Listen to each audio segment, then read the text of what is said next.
देखिए simple moving average and exponential moving average, इन दोनों का फ़र्क समझना बहुत ज़रूरी है, क्योंकि ये चीज़ पता होना चाहिए कि ऐसे में सिंपल मूविंग एवरेज कब लगाना है एंड एक्सपोनेंशियल मूविंग एवरेज कब लगाना है। दोनों का अलग अलग यूज होता है, इसलिए दोनों को समझना बहुत ज़रूरी है। तो इस वीडियो के अंदर हम दोनों को ही डिफ्रेंशिएट करेंगे चार्ट पर, प्लस इसकी कैलकुलेशंस भी देखेंगे। तो चलिए स्टार्ट करते हैं वीडियो को। हम सबसे पहले चलते हैं इंडिकेटर में जाके हम लगाते हैं एक मूविंग एवरेज, एक एक्सपोनेंशियल मूविंग एवरेज। ये दोनों चार्ट पर हमने इंडिकेट कर दिए। ये देखिए दोनों 9 पीरियड के हैं, दोनों 9 पीरियड के हैं, लेकिन फिर भी इनके अंदर डिफरेंस दिखाई दे रहा है आपको। एक का कलर चेंज कर लेते हैं हम सिंपल मूविंग एवरेज का, आपको डिफरेंशिएट नजर आएगा। ये देखिए हमने दोनों का कलर चेंज कर दिया। अब देखिए आपको दोनों डिफरेंट कलर के दिख रहे हैं। तो ये जो डिफरेंस है ये क्यों आता है और इसकी क्या जरूरत पड़ती है, तो सबसे पहले हम इसकी जरूरत जानते हैं। इन दोनों का अलग अलग डिफरेंट कैसे है। देखिए हम लॉन्ग टर्म के लिए इन्वेस्टमेंट कर रहे हैं या हम इंट्राडे ट्रेडिंग के लिए बड़े टाइम फ्रेम पर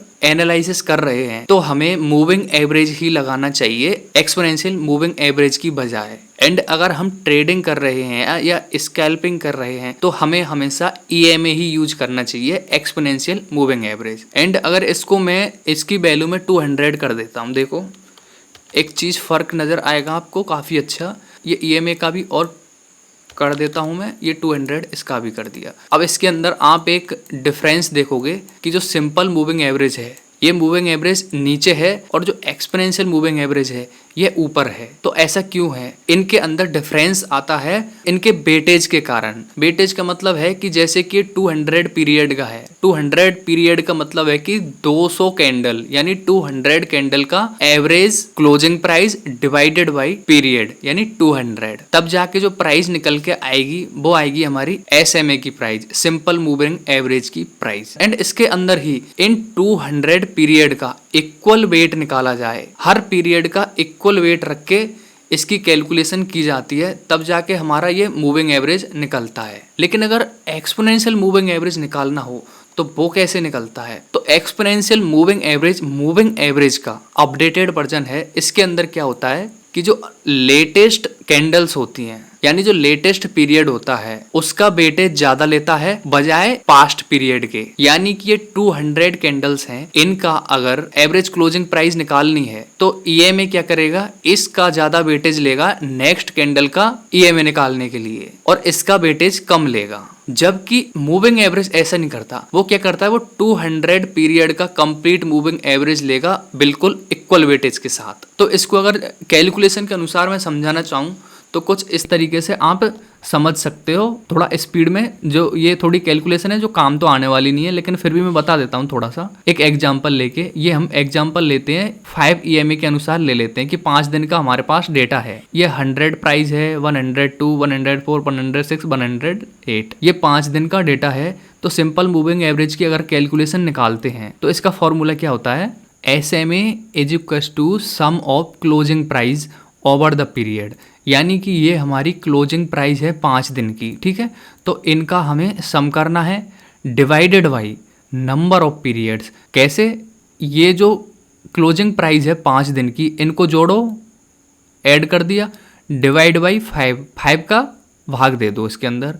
तो 520 divided by 5 is equal to 104। तो 104 क्या आ गया, ये हमारा 5 डे का सिंपल मूविंग एवरेज की वैल्यू निकल के आ गई। एंड ईएमए की कैलकुलेशन करनी है तो वो थोड़ी डिफिकल्ट होती है। क्यों? क्योंकि इसमें रीसेंट प्राइस का ज़्यादा वेटेज दिया होता है। तो कैलकुलेशन के लिए पहले हम स्मूथिंग फैक्टर निकालते हैं जो ईएमए की सेंसिटिविटी को कंट्रोल करता है। तो ये इसका एडवांस वर्जन है सिंपल मूविंग एवरेज का, इसलिए ईएमए थोड़ा कॉम्प्लिकेटेड होता है। तो इस फर्स्ट स्टेप के अंदर हम क्या करेंगे, स्मूथिंग फैक्टर निकालेंगे जिसको हम मल्टीप्लायर नाम देंगे। तो मल्टीप्लायर क्या यूज करेंगे हम, 2 divided by n+1। n stand for number of period. तो पीरियड कितने हैं हमारे पास, 5, ये रहे। Multiplier is equal to 2 divided by 5+1 is equal to 2 divided by 6 is equal to 0.33। तो ये मल्टीप्लायर है, इसको हमें मल्टीप्लाई करना है। नेक्स्ट स्टेप के अंदर हमें फर्स्ट ईएमए निकालना है। तो first EMA is equal to simple moving average of first 5 days is equal to 104। Simple moving average होगा फर्स्ट 5 डेज का, वही हमारा फर्स्ट ईएमए होगा जो कितना है 104। उसी प्रकार हमें स्टेप थर्ड के अंदर क्या करना है, सब्सिक्वेंट ईएमए निकालना है, यानी इसके बाद का ईएमए निकालना है। तो उसका फॉर्मूला क्या होता है, exponential moving average is equal to closing price today minus EMA yesterday multiplier. अब यहाँ पर इसको मल्टीप्लाई करना है, किसको, इस मल्टीप्लायर को, प्लस ईएमए यस्टरडे जो पिछला ईएमए होगा। अज्यूम करते हैं 6th डे का क्लोजिंग प्राइस 110 है, ठीक है, ये हमने अज्यूम कर लिया।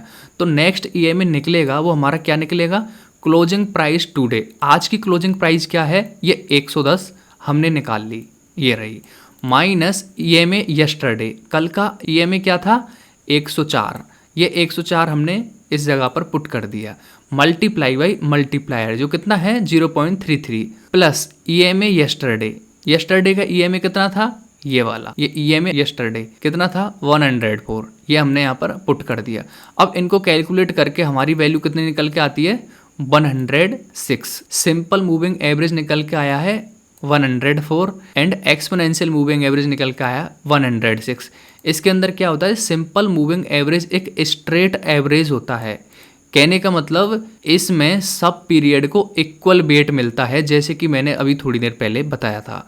लेकिन ईएमए में रीसेंट प्राइस का ज़्यादा वेट होता है, जिससे ये फास्ट रिएक्ट करता है। फास्ट रिएक्ट कैसे करता है वो चीज़ हम चार्ट पर एक बार चेक करते हैं। तो सबसे पहले हम चलते हैं 5 मिनट चार्ट पर, एंड ये जो मूविंग एवरेज है इसको वापस से लेके आ जाते हैं हम 9 पीरियड पर, प्लस जो एक्सपोनेंशियल मूविंग एवरेज है इसको भी हम लेके आ जाते हैं 9 पीरियड पर। ये दोनों के दोनों हम 9 पीरियड पर लेके आ गए। अब जो ब्लू कलर का है ये क्या है, हमारा एक्सपोनेंशियल मूविंग एवरेज, ये फास्ट मूव करेगा। कहने का मतलब ये पहले ही मुड़ जाएगा, ये प्राइस के साथ रिएक्ट करेगा 9 पीरियड के अनुसार। ये बात याद रखना, पीरियड बहुत जरूरी है इसके अंदर। 9 पीरियड 9 कैंडल के अनुसार ये अपने आप को रिएक्ट करेगा प्राइस के अकॉर्डिंग। तो ये देखिए यहाँ से एक शार्प फॉल आया था, इस शार्प फॉल के कारण ईएमए भी इसके साथ रिवर्स हो गया पहले, जबकि सिंपल मूविंग एवरेज काफी देर वेट करके रिवर्स हुआ है। कितना, ये यहाँ से इसने रिवर्सल ले लिया इसी कैंडल से,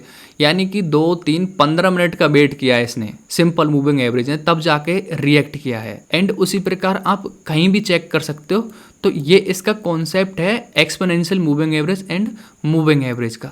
तो इसका मेनली यूज कहाँ होता है, इसका मेनली यूज होता है हम ट्रेडिंग के लिए एनालिसिस करते हैं, इंट्राडे के लिए एनालिसिस करते हैं, या फिर हम कोई इन्वेस्टमेंट करते हैं, ठीक है, कोई एनालिसिस करना हो, बड़े टाइम फ्रेम पर एनालिसिस करना हो। ये रिलायंस इंडस्ट्री का चार्ट है, इस पर 1 डे पर चलते हैं एंड इसको हम कर देते हैं 200 ईएमए का। ये 200 ईएमए का कर दिया हमने मूविंग एवरेज, और ये ईएमए भी हमने 200 ईएमए का कर दिया। सॉरी, ये मूविंग एवरेज 200 पीरियड का कर दिया और ये ईएमए भी 200 पीरियड का कर दिया। अब आप यहाँ पर चेक करो, तो अब इसके अंदर चेक करते हैं कि जो ये मूविंग एवरेज है इसका रिलेवेंट ज्यादा होता है ईएमए के बजाय। बिकॉज कभी भी आप देखोगे कि मार्केट इस जगह से रिजेक्शन कम लेगा बजाय इसके। रिलायंस इंडस्ट्री का चार्ट है, इसके अंदर ये 1 डे टाइम फ्रेम पर है, तो देखोगे आप इस एक्सपोनेंशियल मूविंग एवरेज को, तो मार्केट ने ब्रेक किया, वापस गया, लेकिन सिंपल मूविंग एवरेज को ब्रेक नहीं कर पाया और फिर ऊपर गया।